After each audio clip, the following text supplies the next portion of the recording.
afternoon, everyone. Welcome to Delta Entertainment. I am your host, Luca Kenobi, and today we have another article that we're going to be talking about, and this is involving Sweet Baby Inc. So here we go. Sweet Baby Inc. continues work with Remedy Games after destroying Alan Wake 2 with DEI sensitivity.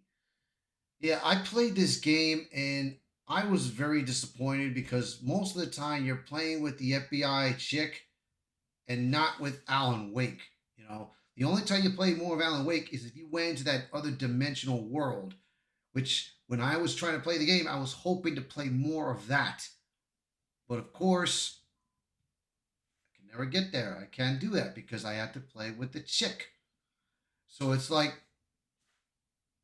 great, that does not help at all. So I was very disappointed with the game. I wish I didn't pay for it. I wish I waited for the reviews first, but of course I didn't. So let's continue reading on and see what's happening. So Remedy Games is pressing forward on its controversial partnership with Sweet Baby Inc. even as the fallout from Alan Wake 2 continues to mount. You got Smash JT here who is really crushing it. And it's saying it doesn't stop at Alan Wake 2. Remedy Games is still infected with Sweet Baby Inc., according to SBI employee Maxine Sophie Wolf's public website. They are currently working on an unannounced Remedy game. Now, there's more information on it, and there is the person right here, Maxine Sophie. You can look her up so that you can read more about it. So I'm not going to do that. Despite widespread criticism of the game's narrative, which many fans blame on Sweet Baby Inc.'s disruptive influence, public information from a Sweet Baby Inc. employee reveals that the firm is currently working on an announced Remedy game. This revelation has left fans questioning whether Remedy Games is willfully ignoring its audience and past failures in favor of pushing divisive narratives. Reminds me of Lucasfilm that does not listen to the fans. So, gotta watch that. Remedy's risky bet on Sweet Baby Inc. For years, Remedy Games was celebrated for its storytelling prowess with titles like Max Payne and Alan Wake, earning a loyal fan base. However, the studio's partnership with Sweet Baby Inc. has introduced a troubling trend. Sweet Baby Inc., a narrative design firm that openly prioritizes diversity, equity, and inclusion initiatives, has become a flashpoint in the gaming world. Critics argue that its approach consistently prioritizes ideological messaging over quality storytelling, leaving franchises like Alan Wake in disarray. After featuring DEI elements like a race swap character, Alan Wake 2 was a major financial flop that puts a lot of stress on the studio. But instead of distancing itself from Sweet Baby Inc. and its controversial CEO, Kim Belair, after the failure of Alan Wake 2, Remedy appears to be doubling down on the collaboration. Fans are left scratching their heads, wondering why the studio would continue a partnership that seems at odds with the creative principles that once made its game iconic. Yeah, I liked the Max Payne games, man. The Max Paynes were very good games that I used to play. And I liked it Alan Wake 1, man, but after this, man, I feel sorry for the franchise, man. I mean, and I was trying to play Alan Wake 2. I wanted to play it, but with all their nonsense that they've been putting in there, bro, and what they're targeting, what their goal is. I mean, you can go to their Sweet Baby Inc. right now.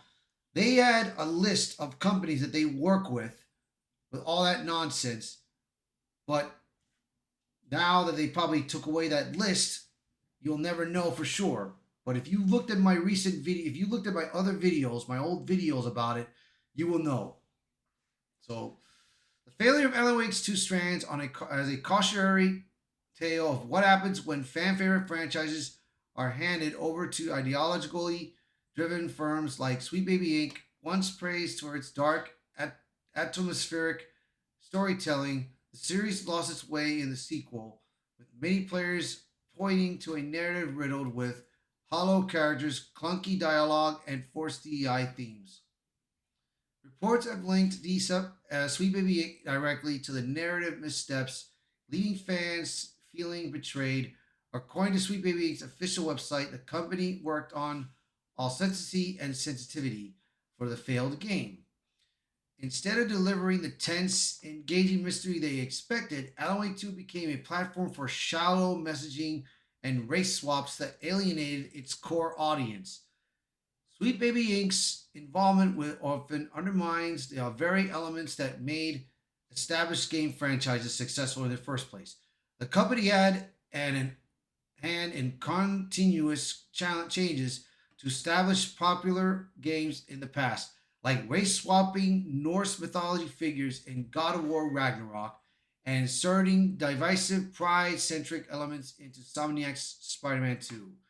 Now, I did play both of these games, God of War Ragnarok and Spider Man 2. Yes, I read about the God of War Ragnarok race swapping.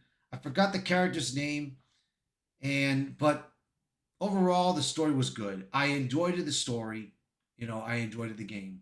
Now for Spider-Man 2, I liked it Peter Parker's story part, but when you play with Miles Morales, they had all that element of diversity in there, bro. And it was just nonsense, bro. Just nonsense. And they did do the same with Spider-Man Miles Morales game, with some of its the short missions that I had to do. And I tell you, man, I'm hoping some of these game titles, these game companies try to get out of there, man, because what they're ending up doing is they're trying to get into with their narrative, and it's going to ruin any franchise that they touch, bro. So let's see what else we've got.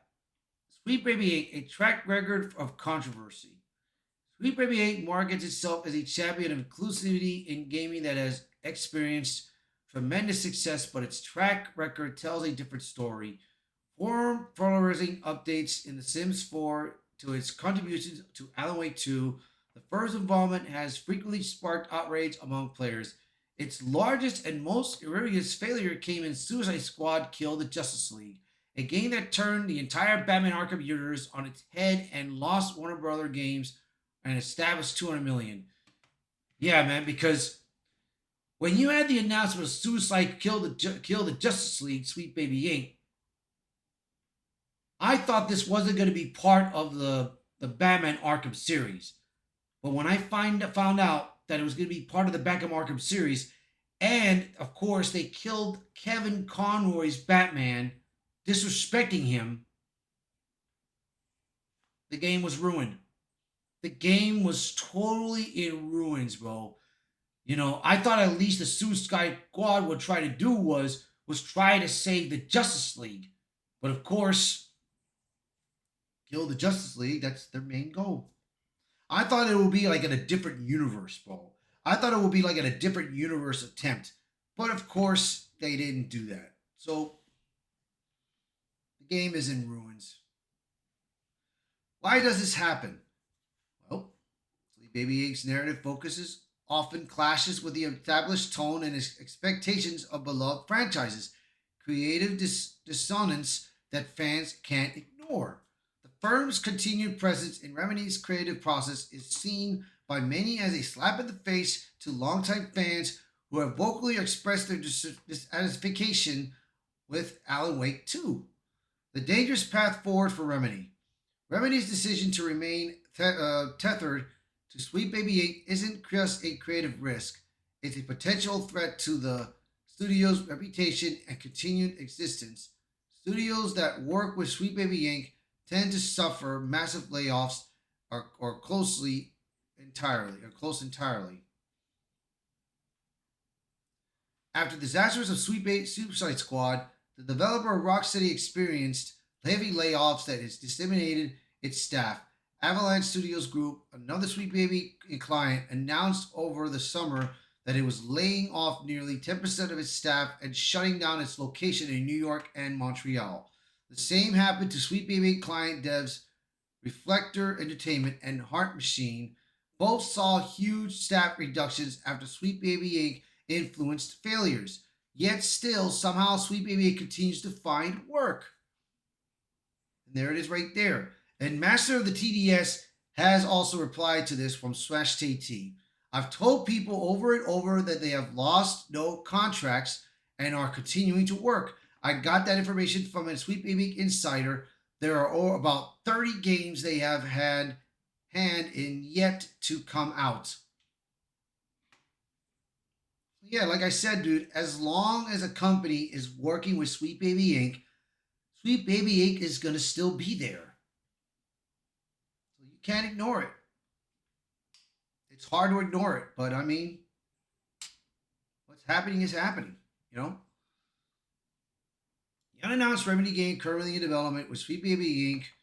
is already under intense scrutiny, with fans questioning whether Remedy will once again prioritize ideology over storytelling.